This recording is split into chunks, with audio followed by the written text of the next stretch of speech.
स्वाभिमानी शेतकरी संघटनेकडून परभणीच्या जिल्हा कृषी अधिकारी यांच्या दालनात ठिय्या आंदोलन करण्यात आलंय। कापूस आणि तूर पिकांच्या नुकसानीचे पंचनामे योग्य पद्धतीने करण्यात आले नाहीत, त्यामुळे शेतकऱ्यांना 2-3 हजार अशी तुटपुंजी पीक विम्याची रक्कम मिळत असल्याने स्वाभिमानी शेतकरी संघटनेकडून जिल्हा कृषी अधीक्षकांच्या कार्यालयातच ठिय्या आंदोलन करण्यात आलंय। आज स्वाभिमानी शेतकरी संघटनेच्या वतीने आम्ही कृषी अधीक्षक यांच्या कार्यालयामध्ये ठिय्या लावलेला आहे।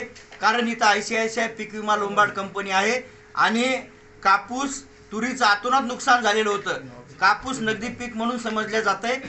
कापसावाले देशोधडीला लागले, तक्रारी करून देखील पीक विमा कंपनीने सर्वे टाइमावर केले नाहीत आणि आमच्याकडे काही फॉर्म आहेत, हे सर्वे पूर्ण फ्रॉड पद्धतीने झाले। त्याच्यावरती नुकसानीची टक्केवारी देखील लिहिलेली नाही। याच्यामध्ये टक्केवारी किती क्षेत्राचं नुकसान झाले टक्केवारी लिहायला पाहिजे होती।